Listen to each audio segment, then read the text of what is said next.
Imposter syndrome in the Jewish conversion process is about more than just doubting yourself. It's about being in a system that makes you prove yourself constantly, while navigating a process where the expectations are often unspoken, but you're still punished for breaking them. If you feel like you're faking it, this video is for you. So, how does imposter syndrome show up in the Jewish conversion process? Feeling like you don't belong, or that you might be found out, haven't earned your place, doubting your sincerity or knowledge, comparing yourself to born Jews or better conversion candidates. I'm not really Jewish yet, so do I have the right to do X, Y, or Z? Everyone else is doing this better than me. Am I doing this for the right reasons? Imposter syndrome during the conversion process is not a personal failing. It's the natural result of a system where acceptance is conditional, authority is one-sided, and your legitimacy is questioned by design. You're not imagining it. You're not broken. You're navigating a power differential. Let's start here. Imposter syndrome isn't just internal doubt. It's often a completely logical reaction to an environment that makes you prove yourself constantly. In the conversion process, you're regularly evaluated. You have to earn access to rituals, holidays, sometimes even community. You're often the only person in the room who has to explain yourself over and over and over again. And you're not allowed to say, I'm Jewish, even if you're living a Jewish life. That constant state of being almost accepted, almost enough. It's disorienting. You begin to question yourself. Am I good enough? Am I doing it right? Do they think I'm just pretending? But it's not because you're failing. It's because you're inside a structure that always treats you like you're on probation. And you are. Of course that's going to mess with your head. You're not broken. You're responding to power dynamics. Hi, if you don't know me, I'm Kochava, the blogger behind buildingajewishlife.com. I'm a Jewish convert who helps other conversion candidates navigate the conversion process. Hack number 1. Imposter syndrome thrives in silence. Let's be blunt. The conversion process is built on asymmetrical power. Rabbis and Batei Din hold the keys to your future and your present. You're expected to defer, accommodate, submit, all with a smile on your face. You might be discouraged from asking questions, voicing needs, or setting healthy boundaries. And if you do speak up, you risk being labeled not ready or not a good fit. That is a setup to manufacture self-doubt. Hack number 2. Find safe people you can be real with. Sympathetic ears, online communities, trusted friends. But beware the spiritual bypassers. If you've never heard of spiritual bypassing is when someone uses spiritual language or ideas to avoid dealing with emotional pain, systemic harm, or uncomfortable truths. It's when you share a struggle and someone responds with, everything will work out in the end. Everything happens for a reason. Just trust Hashem more. You're being tested. It's all part of the process. Well, at least you'll be Jewish in the end. And the big one. It'll all be worth it. On the surface, it sounds comforting, but in practice, it ignores your pain. It pressures you to be okay when you're not. It keeps the system from being questioned, because if your pain is justified, then why fix it? Conversion candidates are already carrying so much fear. The weight of conditional belonging, the fear of being seen as ungrateful or uncommitted, the exhaustion of performing joy and devotion 24/7. When someone hits you with a spiritual platitude when you're falling apart, it doesn't help.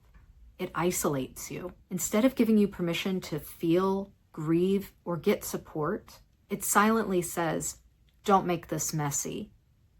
Don't make this inconvenient. Don't break the illusion. And you end up thinking, maybe I should be stronger. Maybe this is my fault. Nope, absolutely not. What should people say instead? That sounds awful. I'm really sorry for what you're going through. You're not broken. This process is really hard. Let's talk about what you need right now, not what you should feel. These are the people who see you and will stay with you during the hard stuff, not skip to the happily ever after. Hack number 3, Learn Jewish stories of imperfection. Let's talk about the Jewish late bloomer legend, Rabbi Akiva. When we first meet Rabbi Akiva, he is not Rabbi Akiva. He is a poor shepherd who doesn't even know the alphabet. He doesn't know any Hebrew, doesn't know Torah. Some say he actively disliked Jewish scholars. And he wasn't some young teenager at this point. He was 40 years old. That's my age now. So what changed? He married a woman named Rachel, who was the daughter of a wealthy merchant, and her father disowned her for marrying Akiva. Rachel believed in Akiva's potential, and so she encouraged him to learn Torah. He went away to learn Torah and came back with 24,000 students, and he's considered one of the greatest sages of Jewish history. Here's a good quote attributed to Rabbi Akiva. I was not a learned man, but I saw water dripping onto a rock. If water, though soft, can carve stone, then how much more can Torah, which is strong, affect my heart? This is all about slow progress still counts. You are never too old to start new things. You might not see change immediately, but you can always improve steadily. It's okay to start wherever you are, so long as you keep going. Hack number 4. Practice acting Jewish and embrace the awkwardness of it. Jewish practice takes time to feel natural. Some things may never feel natural to you. You're not faking it, you're practicing it. We need to normalize stumbling through life. If social media has taught me anything in recent years, is that we are all stumbling through life. Hack number 5, interrupt the comparison spiral. You're not failing because you don't know Hebrew and haven't baked challah. Born Jews come in all flavors and observance levels. Anytime you're tempted to compare yourself to others, remember you need to compare yourself only to you. Think of your past self and how far you've come. Hack number 6, write your own intentions, kavanot, for times when you have doubt. I think this is a great practice. It's kind of like a mantra or an affirmation, giving yourself an intention to think through at times when your brain is just spiraling off into imposter syndrome. Let your intentions be raw and real, not performative. They don't need to be pretty and they don't need to be for anyone but you. So what might some of these look like? I'm not here to prove anything. I'm here to come home to myself. I might not know all the words. I might not follow every cue, but I showed up, and that matters. May I answer with truth and courage even if my voice shakes. It's okay to need support. It's okay to not know something. I'm allowed to take up space even when I'm struggling. This meeting does not define me. It only defines where I am at this point in time. Hashem knows my heart. Want to write your own? Here's some starters to help you. Let me... I release... I'm here to... Even when I feel blank, I still choose blank. What covenant will you write for yourself? Hack number 7. Track your growth like evidence in a court case. Imposter syndrome is constantly looking for evidence. Evidence that you're not good enough, evidence that you're screwing up, evidence that you're going to be found out as a fraud. So flip the script. Find the evidence that you do belong. Find the evidence that you are learning and growing and building this new life that you want. Journal, spreadsheet, voice notes, whatever works. You're building a case for your belonging. Keep those receipts. Consider making a Jewish Journey Wins spreadsheet. Celebrate your wins, whether it's Shabbat, holidays, rituals, Hebrew, learning, navigating doubt, asking for support, emotional growth, or just the I showed up moments. Identity milestones, like the first time you say we when you're talking about Jews. You can include things like didn't cry in shul today, lit candles even though my sink was full of dishes, tried saying Modeh Ani out loud, felt silly but I did it anyway, didn't explain myself to a relative who doesn't get it. Use this tracker to give yourself the gold stars for the struggles that no one else sees.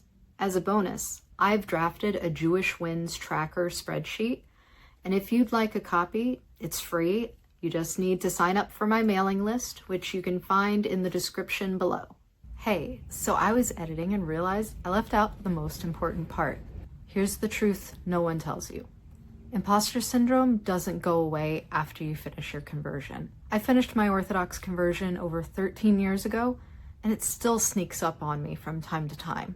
Doubts, weak moments, wondering if you belong, that's all part of being human. They don't vanish. The goal isn't to erase imposter syndrome forever. It's to recognize it sooner, talk back faster, and not let it run your life. Sometimes it's just a whisper, a tiny, "you don't belong here." Sometimes it's a roar, but with time, you build better tools. You catch it quicker. You stop believing every thought your brain throws at you. Because belonging isn't about being perfect. It's about showing up anyway.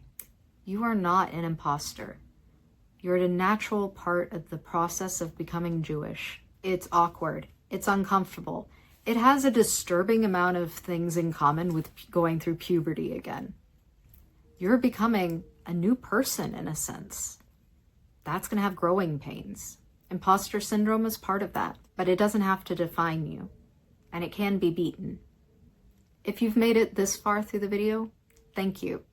I hope you'll leave down in the comments below your favorite hack for defeating imposter syndrome.